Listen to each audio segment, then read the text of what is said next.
Hello family, welcome to Stories by Tocci. We bring you interesting folk tales. Please subscribe and drop a like for us. This generosity would go a long way for us. Also share to family and friends. And please turn on post notification to stay tuned for more. Thank you as you do so. Now let's get into the story. They said Elder Creek was the kind of place where nothing ever really happened. A town suspended in time, where the days moved slow and the seasons rolled in without fuss. But beneath its quiet skies and routine chatter, there were eyes that watched everything, and mouths that said nothing until the damage was done. Thomas Hartley had lived there his entire life, and like the trees that lined his gravel driveway, he was sturdy, familiar, and largely ignored unless someone needed shade. His home sat at the far edge of town, surrounded by creeping vines, weather-worn fences, and a garden he spoke to more than most people. Life had never been glamorous, but it had been enough. Until piece by piece it began to slip. It wasn't one moment that changed everything. It was many small ones, barely noticeable, like a draft creeping through a closed window. Claire, his wife of 12 years, once filled the house with laughter that floated down the hall like birdsong. Now her presence was more like a shadow, there but cold. She would come home later than usual, citing shift extensions and medical emergencies. Her excuses came smoother than silk, yet Thomas could feel the jagged edges underneath. She had once smiled with her whole face. Now her lips moved, but her eyes stayed still. He tried to believe it was just the stress, the long hours, the weight of living. But belief without truth is like walking blindfolded through a field of thorns. So he began watching, not obsessively, just enough to confirm what his gut had already whispered. And the more he watched, the more the cracks began to show. The changes were small at first. A perfume he hadn't bought her sitting on the dresser. A different rhythm in her footsteps when she walked through the door. The way she locked her phone with a new password, always clutching it like a fragile secret. Once, when he reached for her hand during a movie, she flinched. Not dramatically, but enough. The intimacy they once shared had withered like untended roses. He started to notice how often she smiled at nothing, like she was reliving moments he hadn't been part of. One night, she came in drenched from the rain. He reached for a towel, concerned, but she brushed past him like mist. Her hair smelled of smoke and another man's cologne, one he couldn't place, but it clung to her skin in a way no hospital shift ever could. She mumbled something about a power outage, and went straight to bed. Thomas stood in the kitchen for a long while after, staring at the towel in his hand, its frayed edges suddenly holding more meaning than he wanted to admit. It wasn't rage that filled him, it was a quiet, heavy ache, like a stone sinking in his chest. He started writing everything down, not out of paranoia, but because he needed to see it on paper. Needed to make sure he wasn't losing his mind. He noted her shift times, compared them with her returns. He logged missed calls, odd purchases, and once, a strange receipt tucked into her coat pocket for a hotel in Brimley. Not exactly a place for out-of-town conferences. There was no confrontation, not yet. Confrontation meant finality, and some part of him still hoped it was all in his head. What began as quiet observation soon evolved into quiet suffering. Thomas stopped sleeping through the night. He would wake at odd hours, cold sweat clinging to his back, reaching for a body that no longer faced him in bed. Claire had started sleeping at the edge, her spine turned to his, as if they were strangers in a shared room. One evening, he came home to find the kitchen light on, and the faint sound of voices drifting from the living room. As he stepped in, the voices stopped abruptly. Claire sat alone on the couch, remote in hand, acting like nothing was out of place. There were 2 wine glasses on the table, both half full. He asked if someone had come by. She laughed, but it was forced, brittle like old glass. "Just watching a movie," she said, motioning to the screen. The movie was paused on the opening credits. He noticed her hands trembling slightly as she picked up her glass. He didn't push. Instead, he walked to the sink and rinsed out the other glass without a word. His chest was full of questions, but his mouth had learned silence. He wondered if this was what betrayal looked like. Not dramatic and fiery, but quiet, creeping, like ivy wrapping around a tree until it snapped under the weight. That night, he didn't sleep at all. He lay on his back, staring at the ceiling, counting every heartbeat like it was the last. Something had changed inside him, like a door closing slowly but permanently. He stopped asking where she was going. He stopped waiting for answers. Instead, he began preparing. He didn't know for what, not yet. But his heart told him that storms don't come without warning, and this one had been building for a long time. There were things Thomas didn't say out loud, things that clung to the edges of his mind like cobwebs he couldn't sweep away. He remembered how she used to sing while folding laundry, off-key but full of life. Now the laundry piled up in silence. He remembered the way her hand used to find his beneath the dinner table, her thumb tracing slow, lazy circles against his palm. That touch had vanished like smoke. On a quiet Saturday, he went to the attic, searching for a photo album they hadn't touched in years. He flipped through it slowly, pages filled with sunlit smiles, road trips, anniversaries. There was one picture of Claire, standing barefoot in their old garden, face turned to the sky, laughing so hard her eyes were almost closed. That woman was gone. In her place was someone he barely recognized. Later that day, he sat on the porch and watched the sunset over the hills. Claire hadn't come home yet, and he didn't call to ask why.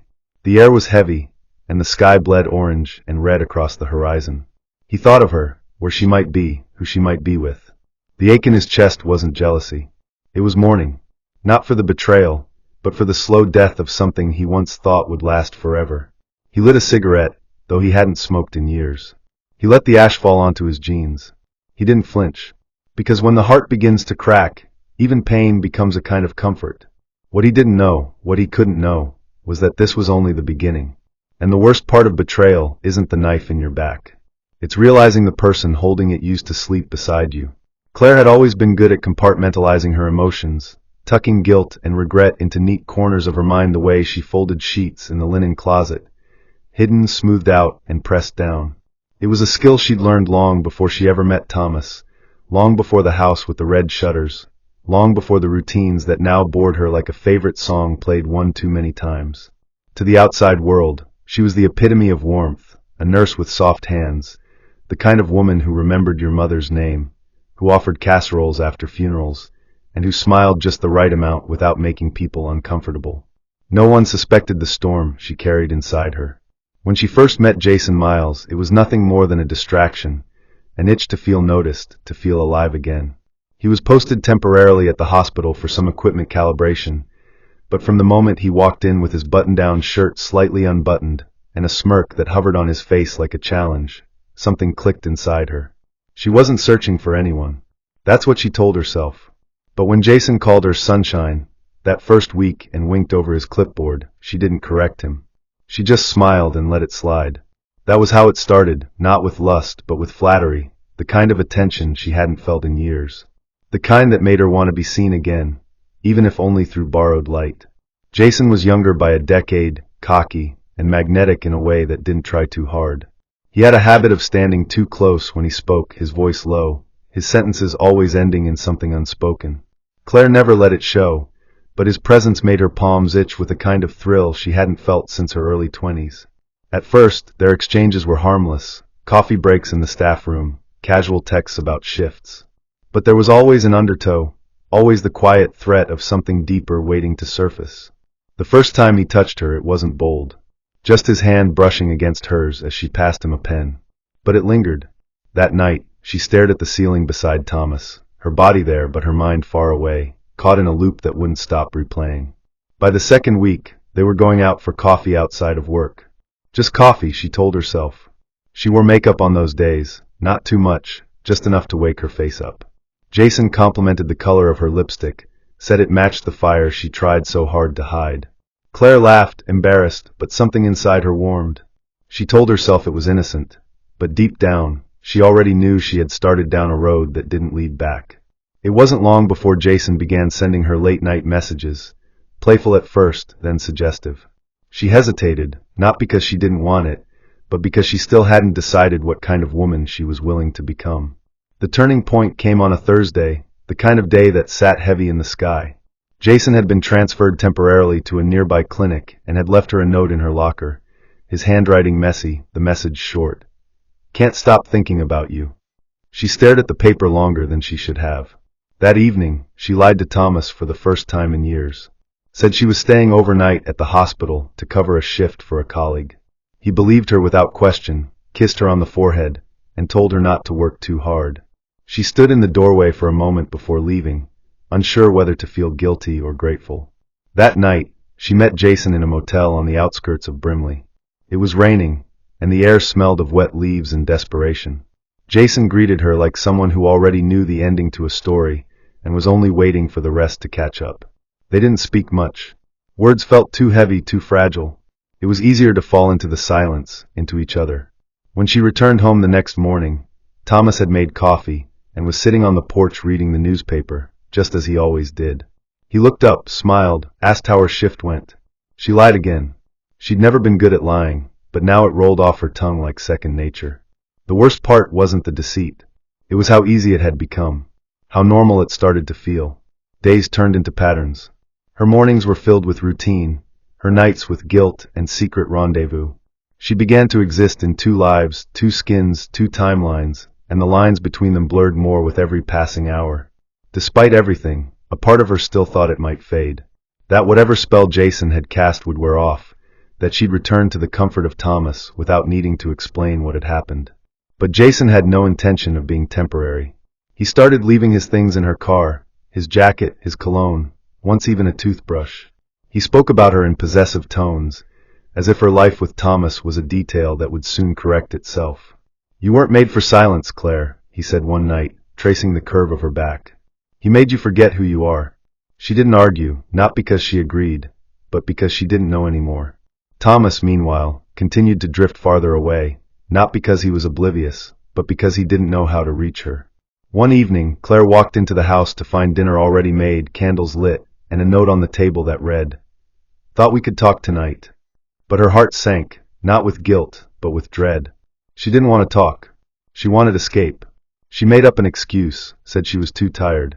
Thomas didn't press. Instead, he nodded slowly and said, "Okay." That okay was so quiet, so accepting, it hurt more than any accusation. She told Jason about it later. He laughed, told her not to feel bad. "He's not built for someone like you." But Jason didn't know the full story. He didn't know how Thomas once held her hand through her mother's funeral, how he fixed the leak in her father's roof before his first stroke, how he never once raised his voice, even in heartbreak. Jason didn't know about the garden Thomas planted for her the year she lost the baby, every flower picked to bloom around her birthday. No, Jason didn't know any of that. And Claire didn't tell him, because if she did, it might make everything feel real. And if it felt real, she'd have to admit she was ruining something no one else might ever give her again. Thomas stood in front of the bathroom mirror one morning, and hardly recognized the man staring back. His beard had grown in uneven patches, his eyes were rimmed with quiet exhaustion, and his skin looked pale, not from illness, but from carrying too many unspoken things. He used to take pride in his small routines, morning shaves, pressed shirts, clean shoes, but lately, those things felt unnecessary. Life had become a series of moments he moved through like a ghost, pretending the house was still whole, that his wife wasn't slipping through the cracks like water from a broken pipe. He could smell Jason on Claire now, not just the cologne, but something deeper, something like a shared secret she no longer tried to hide. She didn't look at Thomas with guilt or remorse. She looked at him like a stranger who had overstayed his welcome. And even though he had the proof now, a receipt from a motel tucked into the pocket of her jeans, a phone bill listing late-night calls to an unfamiliar number, whispers from neighbors too polite to say what they really thought, Thomas still didn't confront her. Instead, he chose silence. Not because he was afraid, but because words seemed pointless. They would bounce off her like rain on a tin roof. She had already decided what version of herself she wanted to become, and he was no longer part of it. But what Claire didn't know was that Thomas wasn't just watching, he was remembering. Every detail, every shift in her behavior. He began keeping a second journal, not like the first one, where he'd only written observations. This one was different. It had a purpose. It started to rain more often in Elder Creek, the kind of rain that clung to windows and stayed for hours, as if the sky itself was trying to wash something away. Thomas welcomed it. The sound muffled his thoughts and made the house feel less empty. On one particular evening, the rain fell in sheets so thick the trees in the backyard blurred into shadows. Claire hadn't come home. She had sent a message earlier that she'd be staying late at work, but Thomas already knew the truth. He had followed her car the previous week and memorized the route. It led past the hospital, past the grocery store, and curved sharply down a road that ended in a dimly lit motel parking lot. He hadn't parked, hadn't watched them through the windows, but the knowledge alone had been enough to burn a permanent scar into his mind. That night, with the storm outside tapping at the roof like restless fingers, Thomas sat alone in the dining room. He lit one candle and placed it in the center of the table. The same table where they used to celebrate birthdays, where they once played card games and talked about whether or not to adopt a dog. He made her favorite stew, just the way she liked it, slow-cooked, with extra carrots. The house smelled like something from the past, and for a moment, if he closed his eyes, he could almost believe none of it had happened. When Claire finally walked through the door, her clothes slightly damp and her hair tousled, she seemed surprised. Not guilty, just mildly inconvenienced. She looked at the table and then at him, her face unreadable. "What's this?" she asked, placing her bag by the door. "Dinner," he said, as simply as someone stating the weather. She sat, unsure. He served her, watched her carefully, memorizing her every movement. They ate in near silence, save for the sound of spoons tapping bowls. He didn't bring up the motel, or the man, or the way she now winced when their knees accidentally brushed. Instead, he asked her how her day had gone, and she lied to him so smoothly it made his skin crawl. Thomas had already accepted the truth by then. Whatever version of Claire had once loved him was gone. Maybe she had started disappearing years ago, in inches and silences, and he had only just noticed now that the absence had become complete. But what he hadn't accepted, what he couldn't, was the way she looked at him that night, as if she was measuring something. Her eyes shifted too quickly, her fork paused midair too often. She wasn't just guilty, she was planning something. The next morning, while she showered, he checked her purse. Inside, he found a folded piece of paper. It wasn't a love letter. It was a map, hand-drawn, with directions leading out of town and a note scribbled in Jason's handwriting. Midnight. No more waiting. Thomas stared at the note for a long time. His hands didn't shake. His heart didn't race. Instead, a strange calm settled over him, the kind that comes not from peace, but from clarity. He put the note back exactly where he found it, and returned to his coffee like nothing had happened. That entire day, Claire moved around the house with unnatural stillness. She didn't hum while folding laundry. She didn't ask him if he wanted anything from the store. She was somewhere else, mentally already gone. Around 9 p.m., she told him she was heading in early to catch some rest before her shift. Thomas nodded, not because he believed her, but because the time for believing had long passed. That night, he sat on the porch until the stars blinked into view, until the cold made his fingers stiff. He didn't follow her. He didn't try to stop her. Instead, he went back inside and cleaned the kitchen, slowly, methodically. He wiped the counters 3 times, though they were already spotless. As the clock ticked past midnight, Thomas stood at the window, staring into the blackness, and knew that whatever was coming next would change everything. The thing about betrayal is that it doesn't always arrive like thunder. Sometimes it creeps in like fog, quiet, thick, and impossible to ignore. And that night, the fog in Thomas's chest finally took shape. He had spent weeks drowning in suspicion, clutching fragments of a marriage that was no longer real. But now all the pieces had fallen into place. He didn't feel anger. Not yet. What he felt was an eerie detachment, like watching your own house burn from a safe distance. You see the flames, smell the smoke, but the panic never reaches you. Instead, it becomes a kind of fascination. How quickly something you built brick by brick can be reduced to ash. Thomas opened the drawer beneath the kitchen sink, the one where they kept old batteries and tape and things they never used. At the very bottom was the key to the basement, a door that hadn't been opened in months. He went down and flipped the light switch. The bulb buzzed overhead, casting shadows against the shelves. There, behind a crate of gardening tools, he found the small steel lockbox he hadn't touched in years. Inside were his father's journals, a rusted hunting knife, and an envelope with $2,000 in cash, money Claire didn't know existed. He took only the envelope. He sat at the edge of the basement stairs for a while, thinking about the look on Claire's face lately. The way she smiled when she thought he wasn't watching. Not with warmth, but with relief. The relief of a woman who believed she had escaped something quietly. But Thomas wasn't the man she thought he was anymore. Something inside him had changed shape. He no longer wanted answers. He no longer cared about apologies. All he wanted now was to see how far she was willing to go, and how much further he was willing to follow. The night Claire left the house for what she believed would be the final time, the moon hung low and heavy in the sky, smeared with clouds like a secret barely kept. Her footsteps down the porch steps were soft, deliberate, the way one walks when they don't intend to return. She didn't look back, not even once, and that, more than anything, told Thomas everything he needed to know. She was past pretending now. He watched her from the upstairs window, the curtain barely moved, his shadow invisible against the pale blue wall behind him. There was no anger in his chest, only a vast, unlit quiet. She didn't know he had already opened the journal and read the words Jason had written to her, scrawled in careless, confident ink. Jason had promised her freedom. He had written about starting over somewhere far, somewhere Thomas could never reach. But people like Jason didn't understand that the past is never something you can bury beneath new scenery. It follows you like breath, no matter how fast you run. Thomas had made no decision that night out of rage. Rage was loud, hot, and chaotic. What he carried inside him now was far colder. He didn't pack a bag or carry a weapon. Instead, he slipped on his old boots and took the long way through the back of the property, through the line of trees that had been there since he was a boy. The path was overgrown, but he walked it with a steadiness that didn't falter. He already knew where she was going. He knew the motel's back lot where Jason always parked. Knew which side the office was on. Knew which curtains to look for, the thin ones with the small rip in the right corner.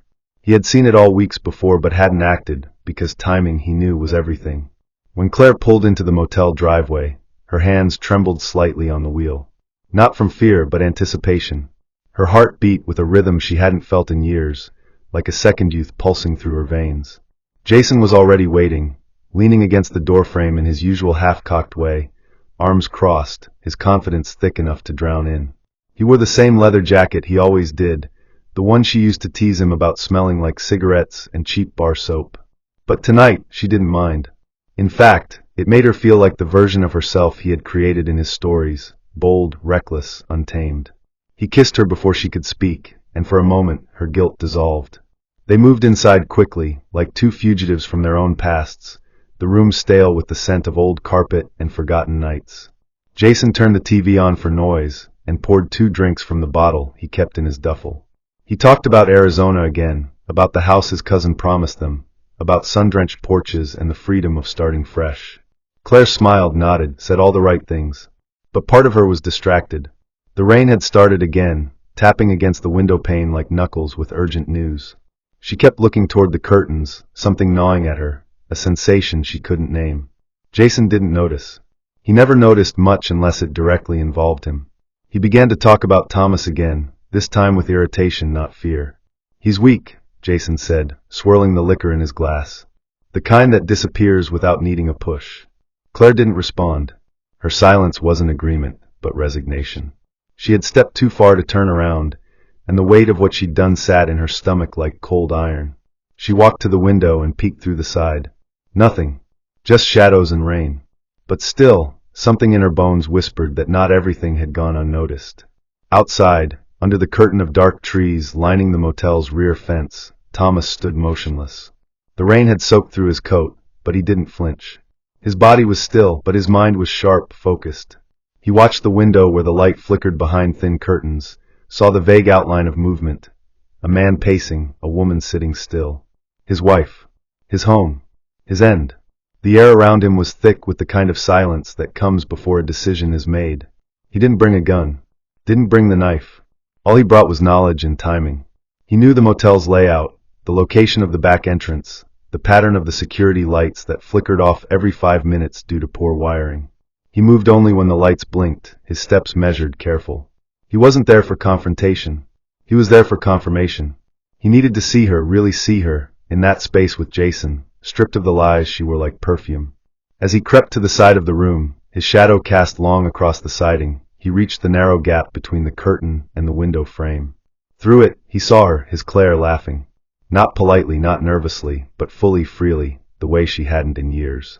Her body language was open, at ease. Jason leaned in and touched her face, and she closed her eyes like it was the safest place in the world. That was the moment Thomas stopped being a husband. Something inside him unhooked, quietly, permanently. Not out of hate, but detachment. Like watching a bird fly from its cage, and realizing it was never really yours. He stepped back, retreating into the dark without a sound. The truth had settled now, full and undeniable. There was no going back to who they were. That life had been buried the moment she decided he didn't matter. By the time Claire left the motel and stepped into the night air, Thomas was gone. She didn't know he had been there. Didn't know he'd seen enough to change the story entirely. She kissed Jason goodbye, promised she'd be ready the next night, that she'd pack what she needed and meet him by the tracks, where the old train yard held the shadows of plans not meant to be found. She drove home slowly, the road slick and glistening under the street lamps. Inside the car, her hands were steady now, her chest light. She believed she was free. that she had finally closed the door on the past and opened another into something new. When she reached the house, the porch light was off. The garden was still. The door creaked when she stepped inside, but she didn't bother turning on the lights. She moved through the rooms with familiarity, placing her keys on the table, her coat on the chair. Upstairs, the bedroom light was on, but Thomas wasn't there. She didn't notice at first, assumed he had gone to bed early, or perhaps was in the basement tinkering with something like he used to. She called his name softly, then again louder. No answer. On the kitchen table was a note. Not in his handwriting, but printed carefully in block letters. Truth watches in silence. You buried it under lies. Her fingers trembled as she read it again. The house felt colder now, as if someone had opened every window to the wind. She backed away slowly, her breath catching. Something had shifted. Something was wrong. She checked the doors. All were locked. The windows? Closed. But still the air felt different. And for the first time since this had all begun, fear didn't knock, it kicked the door down. The next day moved like molasses. Claire spent most of it in the armchair by the window, the one that faced the road. She hadn't sat there in years, not since the early days of their marriage, when she used to wait for Thomas to come home from work. She watched every passing car now, every pedestrian. She paid attention to the mail truck, the neighbors watering their lawns, the joggers who usually wore earbuds and ignored the world. But nothing seemed out of place. That made her more nervous. If something was going to happen, she wanted it to happen loudly, suddenly, like ripping off a bandage. But the day continued without disruption. Jason called again around 3. She didn't pick up. He texted, "We're still doing this, right? Don't go soft on me now." She stared at the screen for a long moment before turning the phone face down. She didn't reply. Something about the way he dismissed her hesitation made her stomach twist. Jason had always treated fear like a weakness, like it was something to crush. But she didn't want to be crushed anymore. Not by him. Not by her choices. Not even by guilt. Around dusk, she opened the closet and began packing a bag, not because she was going to run away with Jason, but because part of her feared she might need to leave the house quickly. The act of folding shirts and rolling socks into neat bundles felt eerily similar to when she used to prepare overnight hospital kits during emergency shifts. She paused several times to listen for footsteps, to scan shadows across the hall. By the time darkness covered Elder Creek, she had locked herself in the bedroom, a chair wedged under the doorknob. But even behind that door, her hands wouldn't stop trembling. The moment Thomas decided to return, it wasn't because he wanted revenge. It was because he needed her to see him. Not just physically, but truly see what she had tried to destroy. He hadn't vanished the night she left for the motel. He'd simply retreated. Observing. Calculating. He had no intention of letting rage guide him. Rage made people careless. Instead, he let silence do the work. Silence has a way of crawling into the corners of the mind, whispering where loud words would only echo. He knew her routines. Knew which floorboards creaked. Knew how her face looked when she was lying. What he didn't know, and what he needed to understand before anything else, was who she had become when she thought he was no longer watching. So he waited, just outside the world she thought she controlled. He spent those days walking the outskirts of Elder Creek, moving between places no one thought to look, abandoned cabins, the woods behind the train yard, even his old high school, where he still had a copy of the key from years ago. He kept clean, ate sparingly, wrote down everything in a worn leather notebook he carried in his coat. Every hour, every movement she made. He knew about the phone calls, the motel, the planned escape. But he also saw the doubt creeping in, the way she stood longer by the window, how she lingered in rooms like they were still alive with memory. She was unraveling now, not because someone was after her, but because she knew what she had done was finally catching up. And that was the part Thomas needed her to feel most. Not the fear of a man returning, but the slow, suffocating awareness that you had broken something that was never going to be fixed. Jason, on the other hand, was growing impatient. He didn't care for reflection or caution. His mind worked like a fuse, short and fast. He didn't like waiting, didn't like silence. He believed that control meant momentum, that the minute you stopped moving, you gave the past room to grab you by the ankles. He drove past Claire's street that evening without telling her, slowing down just enough to count the cars parked outside. He saw the porch light off and assumed it was intentional, another attempt at secrecy. He called again. Still no answer. He began to pace in the motel room, muttering under his breath, pulling his jacket on and off, smoking half a cigarette before tossing it into the sink. He hadn't considered that Claire might back out. He assumed her hesitation was nerves, nothing more. She had come this far. She'd buried a man for him. There was no going back now. But Jason didn't understand how guilt worked. It wasn't linear. It didn't ask permission before it bloomed inside someone. And Claire, though fragile, wasn't hollow. She had a mind that ran deeper than he realized, a conscience that wasn't easily silenced. When he texted her one last time that night, "Be at the train yard. Midnight. No excuses." He thought it would end with her showing up, bag in hand, heart full of surrender. What he didn't know was that Thomas would get there first. And by the time the clock struck 12, the place would no longer be a meeting point. It would become something else entirely. Something final. Something that couldn't be undone. The train yard had long been forgotten by the town. What was once a center of motion and machinery had become a cemetery of rusted steel and cracked gravel, the tracks buried beneath time and overgrowth. The clock tower above the depot no longer worked, but its silhouette still loomed like an old guardian over the abandoned site. That night, the air was thick, dense with the smell of wet iron and old soil. The silence wasn't complete. There were distant sounds, the occasional gust of wind shaking a loose tin panel or the call of an owl far in the trees. But something about the place made noise feel muted. Claire stood there beneath one of the broken lamps, her bag at her feet, the same one she had packed less than 24 hours before. Her heart beat slowly, not out of peace, but because it had finally accepted its rhythm after weeks of chaos. The ground beneath her was wet. The sky above hung without stars. She didn't look at her phone anymore. Jason hadn't arrived. She had been there nearly 30 minutes, and doubt had grown into something cold. She hadn't told him she changed her mind. She didn't send any message to say she was done. But maybe that silence said it all. What Jason didn't know was that Claire hadn't come to run away with him. She came to see if she was still capable of choosing something else. Something that didn't lead further into the darkness. She hadn't expected to find the answer here. But what she also hadn't expected was that she wasn't alone. Thomas was already there, but she hadn't seen him yet. He stood deep in the shadows, his body pressed against the far side of an old freight car whose paint had peeled to its bones. His breath was steady, almost quiet enough to blend into the sound of the wind moving through the gaps in the metal. He watched her, really watched her, not just with his eyes but with something inside him that still remembered the sound of her laughter, the warmth of her hand in his before all of this unraveled. She looked smaller than he remembered, like the weight of her decisions had worn her down, not in appearance, but in presence.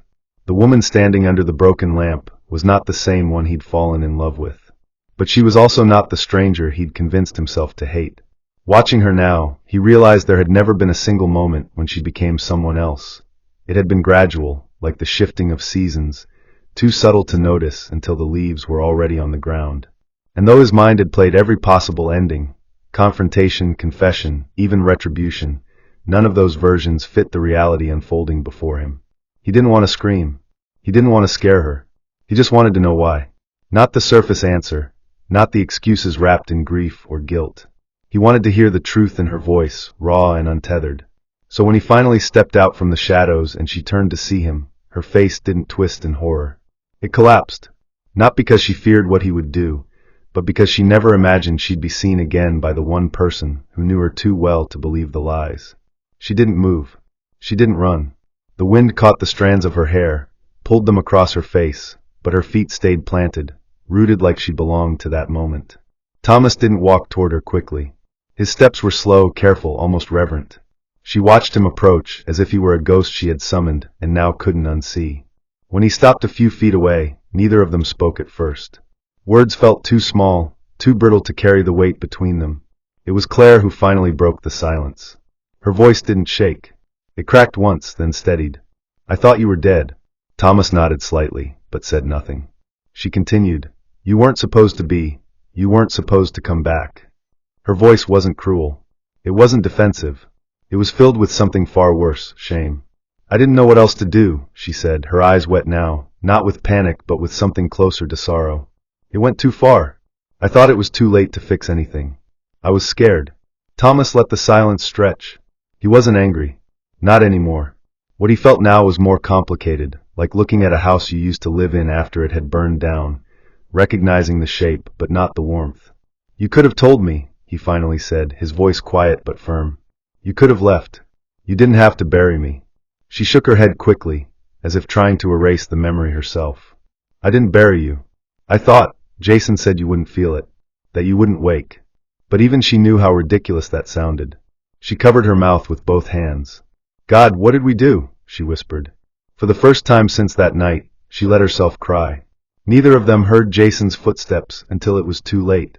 He came from the opposite side of the tracks, furious and loud, the kind of man who always made sure his presence arrived before his reason. He wasn't surprised to see Claire there. He was surprised to see Thomas. That sight sent his already unstable temper into a full spiral. What the hell is this? He shouted, his voice cutting through the cold like a blade. You brought him here? Claire turned, stunned. No, I didn't tell him anything. But Jason wasn't listening. His eyes were wide with something not just angry, but desperate. He reached into his jacket pocket, and for a split second, Thomas thought he saw the glint of metal. But nothing came out. Instead, Jason stepped closer, fists clenched. You think you can just come back from the dead and ruin everything? I gave her a new life.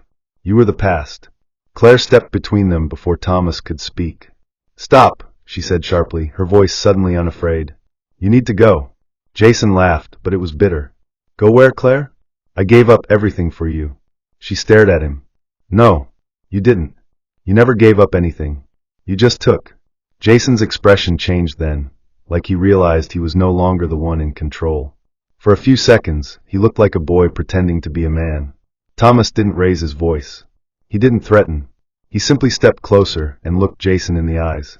You should leave, he said, before the wrong part of me wakes up. And for the first time, Jason backed down. He spit on the ground near their feet, turned, and walked into the dark, muttering curses that didn't hold their usual weight. When his footsteps faded, the yard returned to stillness. Claire looked at Thomas. He didn't move. Neither did she.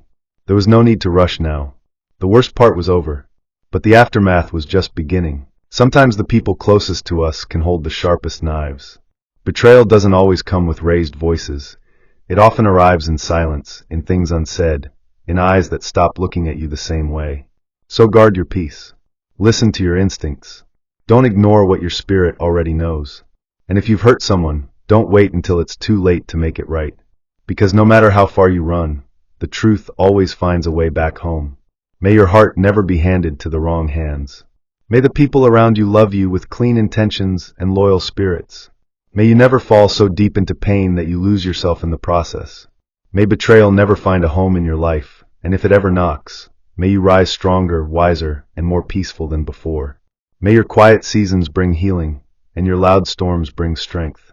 And may your soul always know when to stay, and when to walk away. Hope you enjoyed this interesting story. Please don't forget to like, share, and subscribe to our YouTube channel. Turn on post notifications. See you on our next story.